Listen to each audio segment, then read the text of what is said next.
Amen. Good morning, everyone. Good morning. All right. Today I decided to bring my crybaby rag with me just in case. I got a feeling that God might make me tear up a little bit. A while ago, I was reading through a passage, and immediately I knew I would share that down the road as a message. I just didn't know how, didn't know what. I just started to write.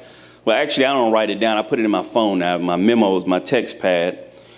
And I was getting ready to figure out what I wanted to share with you all. And then that came back to my spirit again.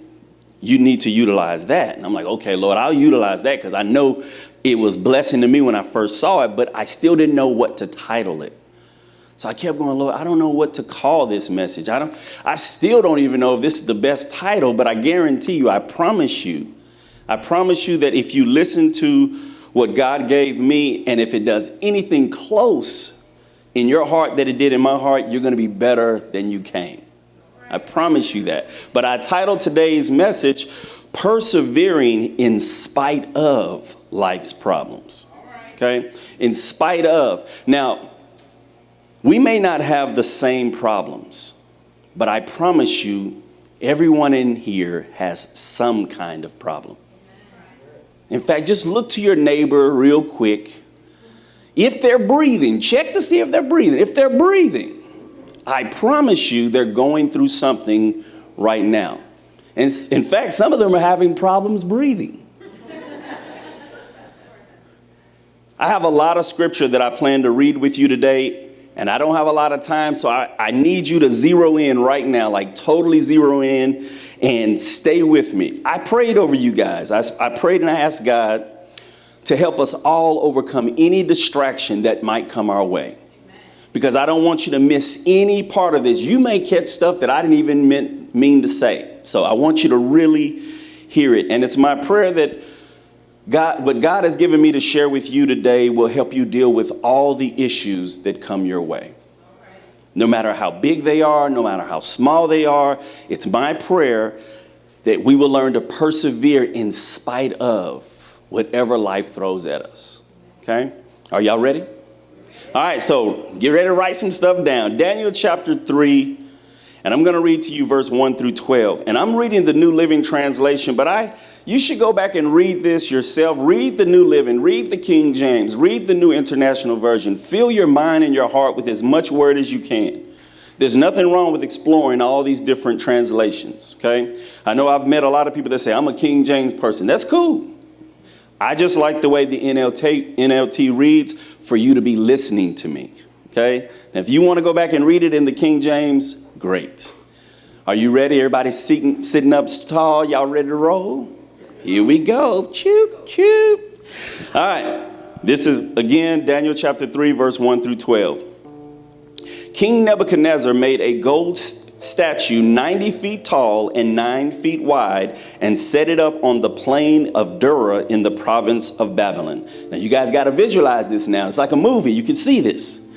Then he sent messages to the high officers, officials, governors, advisors, treasurers, judges, magistrates, and all of the providential officials to come to the dedication of the statue he set up. So all these officials came and stood before the statue King Nebuchadnezzar had set up. Can y'all see it so far? All right, good. Then a herald shouted out, "People of all races, nations, and languages," that's the way it sounds in my head, "listen to the king's command. When you hear the sound of the horn, flute, zither, lyre, harp, pipes, and other musical instruments, bow to the ground to worship King Nebuchadnezzar's golden statue. Anyone who refuses to obey will immediately be thrown into a blazing furnace." So the sound of the musical instruments. So at the sound of the musical instruments, all the people, whatever their race or nation or language, bowed to the ground and worshiped the gold statue that King Nebuchadnezzar had set up. But some of the astrologers went to the king and informed on the Jews. They said, "King Nebuchadnezzar, long live the king. You issued a decree requiring all the people to bow down and worship the golden statue when they hear the sound of the horn, flute, zither, lyre, harp, pipes, and other musical instruments.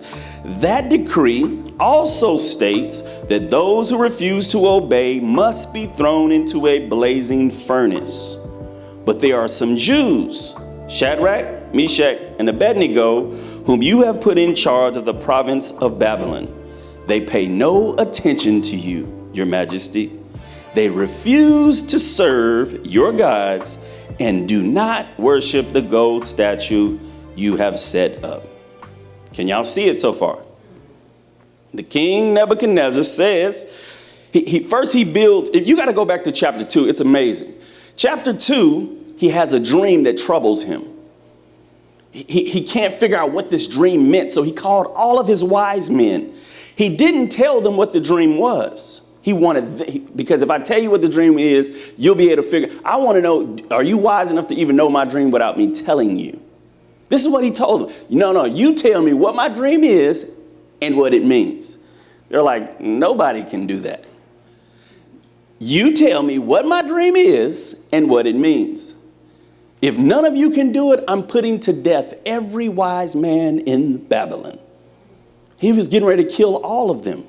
Where it got back to Daniel, Daniel says, he talks to his buddies, Shadrach, Meshach, and Abednego. He says, all right, y'all, we need to pray that God will give me this understanding, what the king's dream is and what it means. So God shows Daniel what the king's dream was. So Daniel has audience with King Nebuchadnezzar. He says, this is what your dream was, and this is what your dream meant. The king was astonished. Wow, you knew all, I'm going to put y'all in charge of all this stuff, right? Now you got to understand, King Nebuchadnezzar is not a Jew. All the Jews that were good, the good ones, the smart ones, the elite, they took them as slaves into Babylon. So that's how Daniel and all of them got there. Are y'all with me still? Okay. So when they tell him his dream, they get elevated to a seat of honor, to a position of honor. Now, the beauty of this was, the dream was that he saw this huge image, and part was gold and part was bronze and part was clay and part was steel. And Daniel explained to him that each part of that was a different kingdom, and how each kingdom was crushing the next. But there would come a kingdom that would rule forever, which is the kingdom of God, right? Do you realize that after Daniel explained to him this dream, he builds a statue of himself? I don't know about y'all. To me, that sounded foolish. You've been told about the God, the King of Kings, the Lord of Lords, and then you build a statue to yourself? Now, I don't know if you were paying attention. How tall was it? 90 feet. Somebody was paying attention. How wide was it?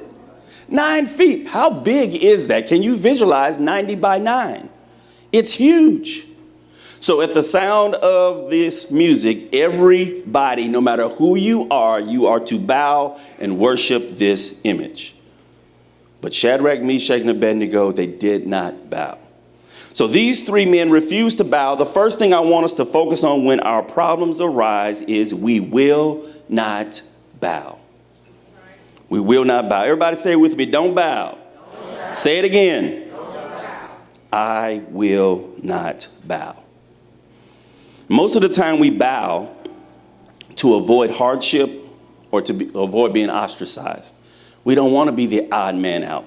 So I will bow. I will give in. I will do what everyone else is doing. What did Pastor Coleman teach us 2 weeks ago? 2 Timothy 2:3, thou therefore endure hardness as a good soldier of Jesus Christ. Endure the hardness. Endure the hardship. Stop expecting life to be easy. The enemy can really, really ruin us when we expect life to be easy.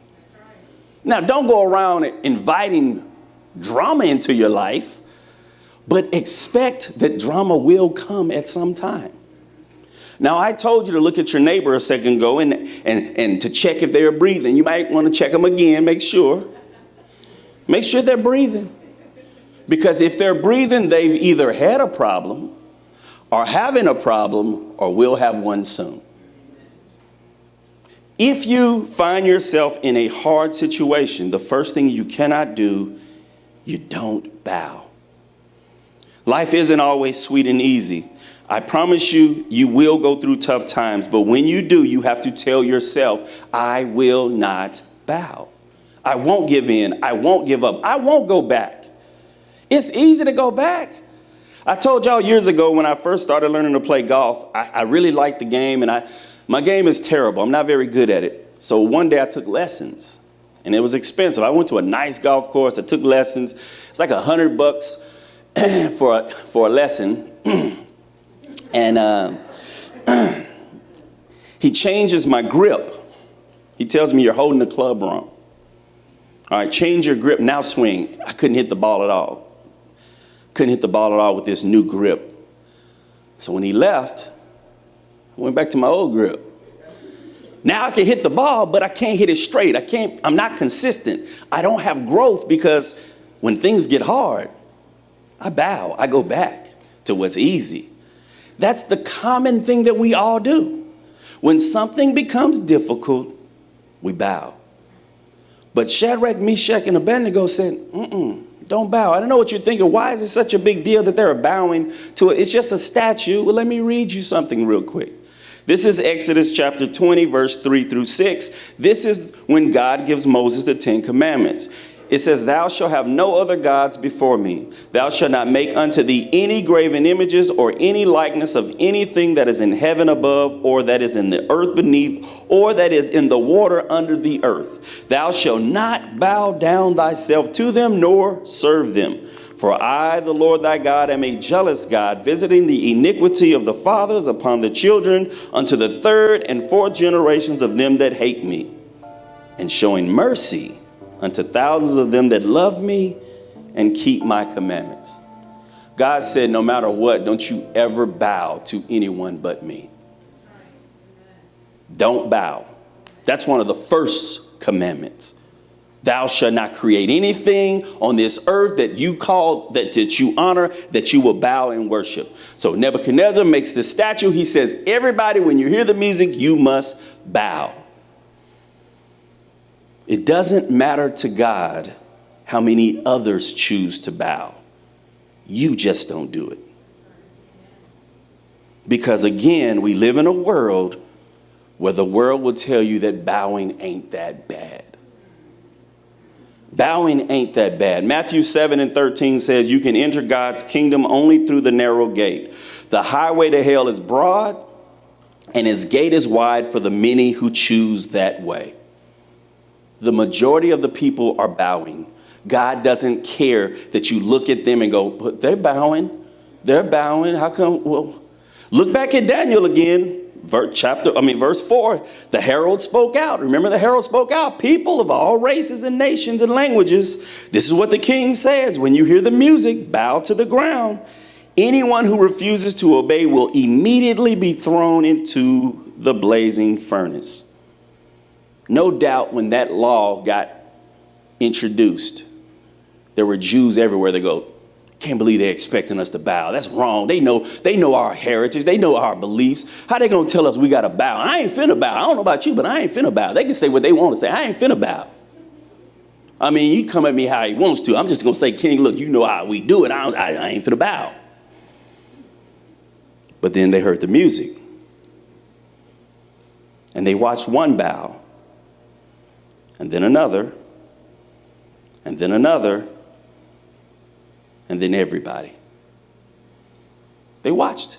They talked all that game about how much they loved God and how strong their relationship is with God. But when he bowed, and she bowed, and they bowed, then I bowed too. God is not concerned with who else bows.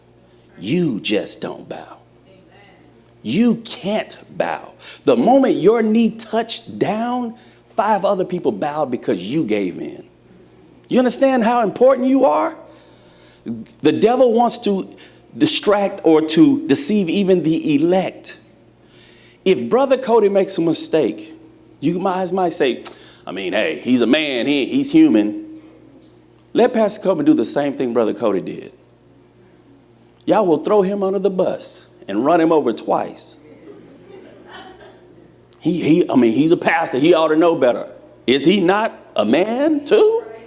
Right? Not to give him an alibi to do wrong, but to understand the moment he chooses to bow, oh, I'm going to bow too. Well, pastor, he does all kind of stuff that we do. Oh, he bows, I'm going to bow. There's no need in me living up to this standard when my pastor doesn't do it. Do you understand what I'm telling you? The first thing you have to commit to yourself is, I will not bow. No matter what the trouble is, no matter what the problem is, I can't. I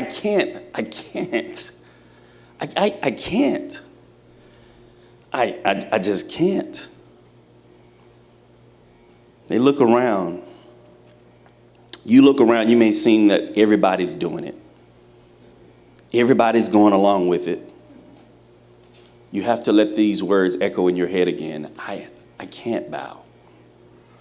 It's not easy or comfortable to stand when everyone else has decided to bow. It's not. But if you choose to stand on God's word, you open the door for God to show you his mercy. We just read it, to those that love him and keep his commandments. These men watched as all the people around them bowed. And they probably started hearing their peers go, hey, psst, what y'all doing? Get down. Nah, man. Hey, all right, you heard what we heard, right? Off with your head into the burning furnace. You better bow. Nah, I can't do that. Man, God knows our heart. It's just a bow. It don't even mean nothing. Oh, but it does mean something. To God, it means everything. You chose the threat of danger over serving me. You forgot who I am. You forgot where I brought you from. Do I need to remind you that you came out of Egypt? You saw no way out of that. You bragged about that last week before this law became law. But now that it's law and you heard the music, you just gonna bow? You ain't gonna even let me see if I can rescue you? Remember this. The moment we bow, the moment we compromise, it becomes easier to do it the next time. But the beauty is, the flip side of it is, the moment you trust God and you stand tall, even if it hurts, it becomes easier to do it the next time. So it's your choice each time. Will I bow or will I believe? Will I bow or will I believe? Will I bow or will I believe? Back to Daniel. Are y'all ready? This is verse 13 through 18. Then Nebuchadnezzar flew into a rage and ordered that Shadrach, Meshach, and Abednego be brought before him. When they were brought in, Nebuchadnezzar said to them, is it true, Shadrach, Meshach, and Abednego, that you refuse to serve my gods or to worship the gold statue I have set up? I will give you one more chance to bow down and worship the statue I have made when you hear the sound of the musical instruments. But if you refuse, you'll be thrown immediately into the blazing furnace. And then what God will be able to rescue you from my power? Shadrach, Meshach, and Abednego replied, O Nebuchadnezzar, we do not need to defend ourselves before you. If we are thrown into the blazing furnace, the God whom we serve is able to save us. He will rescue us from your power, your majesty. But even if he doesn't, we want to make it clear to you, your majesty, we will never serve your gods or worship the gold statue that you have set up. We will never do it. I'm going to tell you when I read this, what I caught. When I read the first verses, Nebuchadnezzar's law says that anyone who does not bow will immediately be thrown into the burning furnace. He calls in Shadrach, Meshach, and Abednego, and he says, I'm going to give y'all one more chance. I'm going to give you one more chance. He didn't want to throw him in. Do you remember when they threw Daniel in the lion's den? The king didn't want to do it. People of this world will do you dirty, but they really don't want to because you actually are a good person. But they still will do you dirty. The enemy, when he is on his rampage and on his warpath, he will use people that know they shouldn't do this to you, but the king's law is the king's law. That's why the astrologer says, according to the law, Anyone who doesn't has to be thrown in that furnace. That's what they said about Daniel. According to the law, you said they'd have to be thrown in the lion's den. So Nebuchadnezzar said, is it true? Please say it ain't so. Hey, because if it's true, man, I'm going to give you one more chance to do the right thing. To do the right thing. I'll give you one more chance to do the right thing. That's not the right thing. If you refuse to bow, don't be surprised when the pressure is turned up. Don't be surprised when it intensifies, when the pressure gets heavier to bow down. It is designed to break you. Everybody say this with me. Don't break. Say it again. I will not break. I won't bow. Don't you start crying. It's too early. I will not break. I will not break. Matthew 5:10 through 12. God blesses those who are persecuted for doing right, for the kingdom of heaven is theirs. God blesses you when people mock you and persecute you and lie about you and say all sorts of evil things against you because you're my followers. Be happy about it. Be very glad, for a great reward awaits you in heaven. And remember, the ancient prophets were persecuted in the same way. You cannot break. I'll give you one more chance to fall in line with what everybody else is doing it, Shadrach. Come on now. Nah, King, I'm good. Reminding ourselves that others have endured what we're enduring, or they've endured worse, and they did not bow, and they did not break. It gives us the strength to push past the problem. Shadrach didn't bow, I'm not going to bow. Meshach didn't break, I'm not going to break. Stay strong and don't throw in your hand just because it looks like you're losing. It looks like the battle is out of control for you. You know what I never understood? I'm a big movie lover, but I never understood in the movies when they're torturing someone and they tell us, give us the information. I'll tell you nothing. They slap them. That's all you got.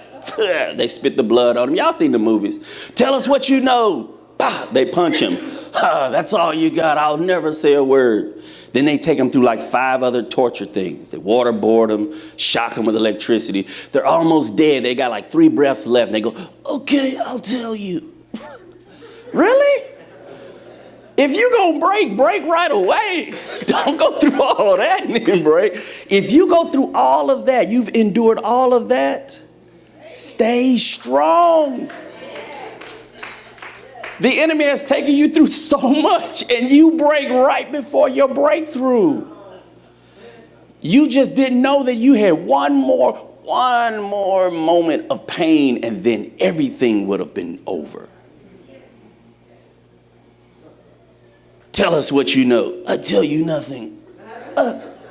He's in the red house. I'm like, I ain't watching this no more. This is stupid. Remember this. According to John 10:10, the enemy comes to steal, kill, and what? Destroy. He doesn't come to break you. He comes to destroy you.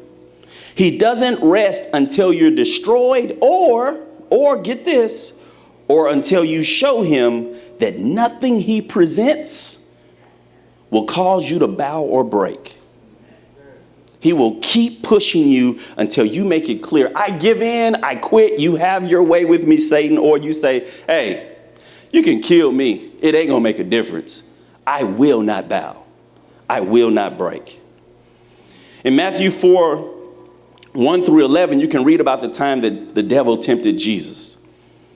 And Jesus went into the wilderness for 40 days and 40 nights, and he did not eat. He was fasting. And the Bible says that when he finished his fast, he was hungry. And I was like, 40 days? Whew, some of us can't go 40 minutes without eating, right? So Jesus comes out 40 days, and the devil goes, hey, psst, look at them stones. Tell me that don't look like a Logan's roll. You can speak to that stone if you want to, Jesus, and turn it into bread and feed your flesh. Jesus hits him with the word. He says, it's written that man shall not live by bread alone. So the devil says, okay, all right, you got me. Okay. Let me show you this. Follow me, Jesus. Let me show you this. Look at, come on up here with me. If you throw yourself down from this mountain, them angels going to swoop down, scoop you up. Everybody going to give you props. They going to clap. They going to know that you are the Son of God. Jesus hit him with the word. No, we don't tempt the Lord thy God. Okay, you got me. You got me. I ain't done, no. I ain't done. I got one more. All right, follow me. Look at these nations. All these people will worship you and call you the king if you'll just bow down and worship me. Listen to how Jesus responds after the third attempt. This is verse 10 and 11. Jesus said unto him, away from me, Satan, for it is written, worship the Lord your God and serve him only. Then the devil left him, and angels came and attended him. James 4:7 says, submit yourselves therefore to God, resist the devil, and he will flee from you. Resist the devil, and he will flee from you. Could it be that we break under pressure that the enemy presents because we've never really submitted ourselves to God? Jesus was hungry, yet he told his flesh no. Jesus wanted the people to believe in him so that they will believe in the one who sent him. Yet he said no to doing things outside of the Father's will. It wasn't the way God wanted him to do it. He didn't want him to be sensational so the people will always see the signs and that's why they believe. Jesus wanted to save every nation, every man, every woman. He wants to save us all. But when the devil showed him all the nations that he could rule, Jesus said, the only bowing I will do is bowing before my Father in heaven. And then he did it in the Garden of Gethsemane right before his life was taken. That's when Jesus bowed. You know,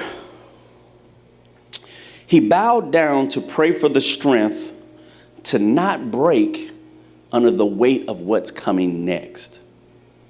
Now, get what I just said. You bow down to pray for strength that you don't break for what's coming next. Because if you chose to not bow, you think the devil's done with you? You think your problem is as heavy as it's going to get? No, something else is coming because he's going to intensify this thing. Do you remember when Job was tested?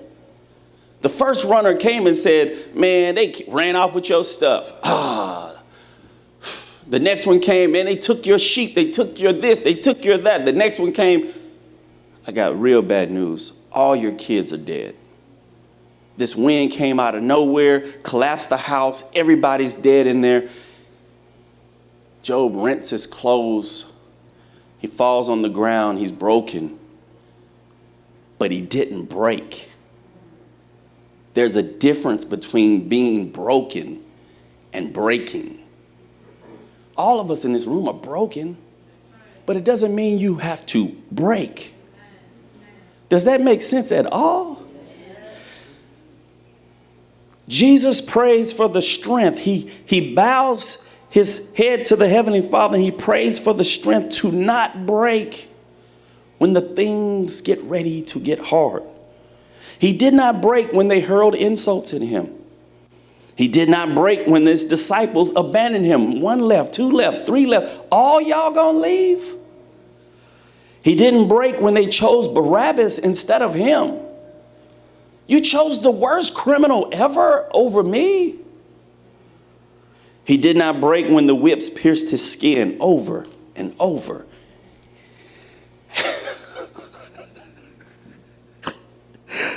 Thank you, Lord. Over and over, he did it for us.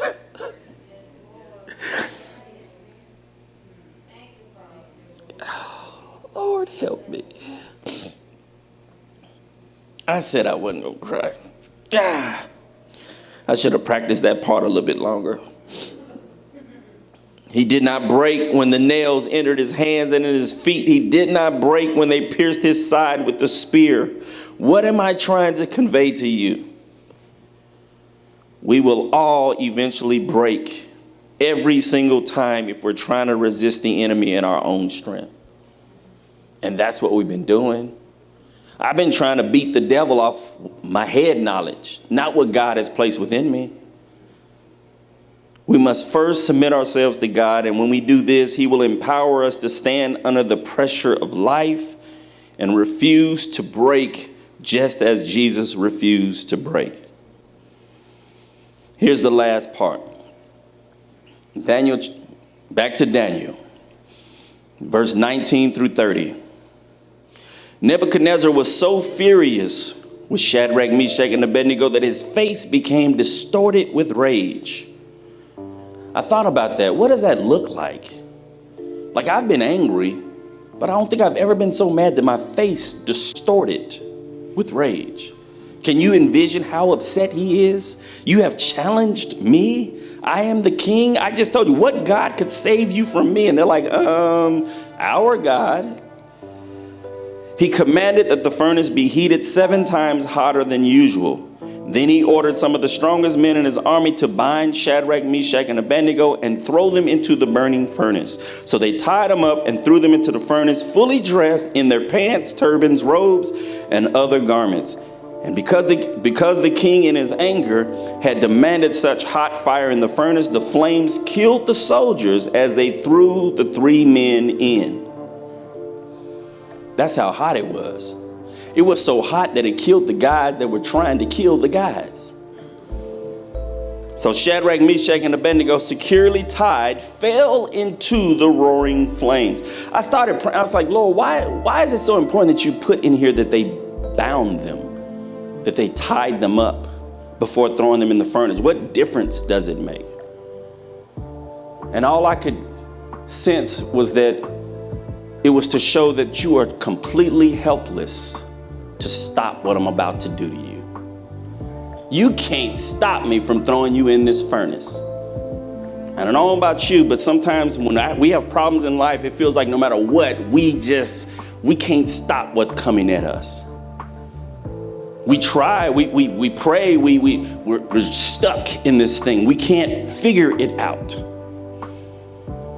So Shadrach, Meshach, and Abednego fell into the roaring flames. But suddenly, Nebuchadnezzar jumped up in his amazement and exclaimed to his advisors, "Didn't we tie up 3 men and throw them into the furnace?" "Yes, your majesty, we certainly did," they replied. "Look," Nebuchadnezzar shouted, "I see 4 men, unbound, walking around in the fire unharmed." They weren't laying in the fire like, get us free. We tied them up, we threw them in, now they're unbound and they're walking in the midst of what would burn everybody up. You might be surprised at how some people may look at you and go, how in the world are you still standing? That's because you didn't bow and you didn't break. And when you refuse to bow or break, God will make sure you don't burn.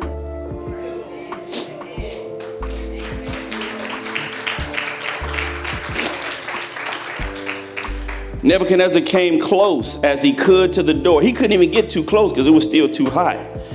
He shouted, "Shadrach, Meshach, and Abednego, servants of the Most High God." He started off saying, no God can rescue you from me. Now he's saying, servants of the Most High God, come out and come here. I got questions. So Shadrach, Meshach, and Abednego stepped out of the fire. Then the high officers, officials, governors, and advisors crowded around them and saw that the fire had not touched them. Not a hair on their heads was singed, and their clothes, they were not scorched. They didn't even smell like smoke. That has always blessed me. You threw me in the fire, and not only did I not burn, I came out not smelling like it. There's no evidence that that fire was ever there. Then Nebuchadnezzar said, "Praise to the God of Shadrach, Meshach, and Abednego, who sent his angel to rescue his servants who trusted in him. They defied the king's command and were willing to die rather than serve or worship any god except their own God. Therefore, I make this decree. If any people, whatever their race or nation or language, speak a word against the God of Shadrach, Meshach, and Abednego, they will be torn limb from limb, and their houses will be turned into heaps of rubble. There is no other God who can rescue like this."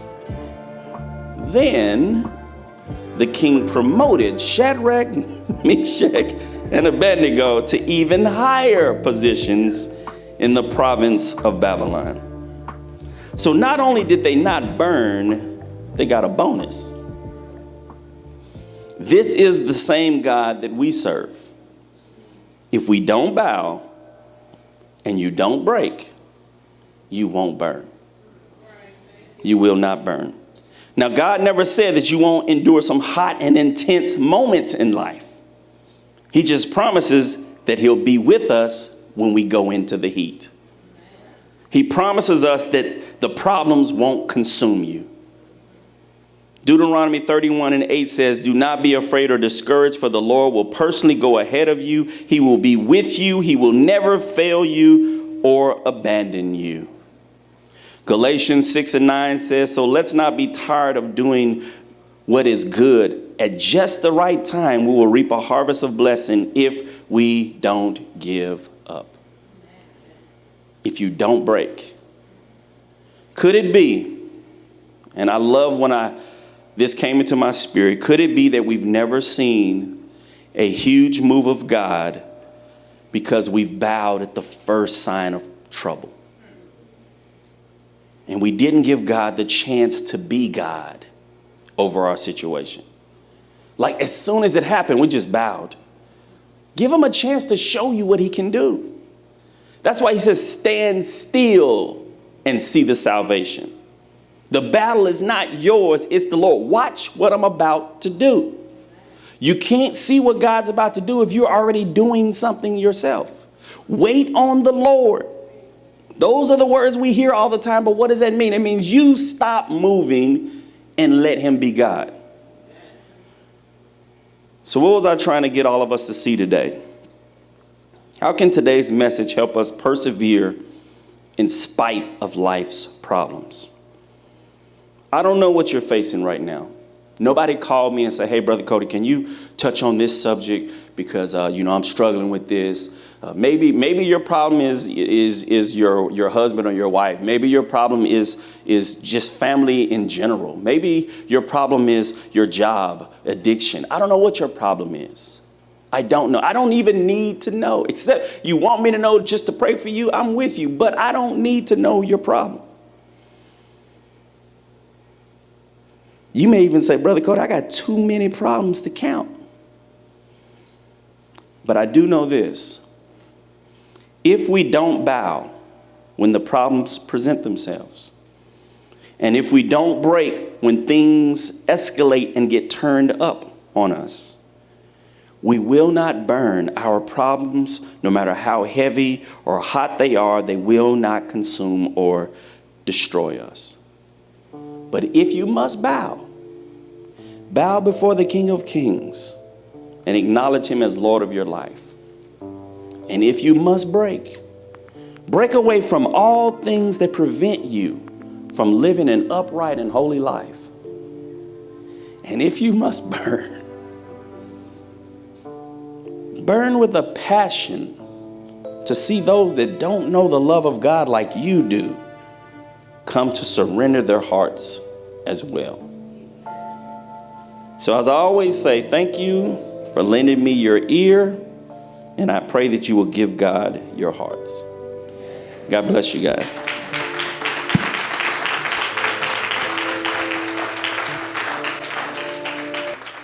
Did you know that you could actually support the YouTube channel and podcast? That's right. If you have a desire to be a blessing to the show, there's many different ways you can do it. We have Venmo, PayPal, Cash App, and you can use the website to make a donation. Any donation will help, and every donation will be used to pour into the lives of others. So if you want to click on the description of this video, you can find all of the information you need to make a donation. God bless you, and thank you for your support.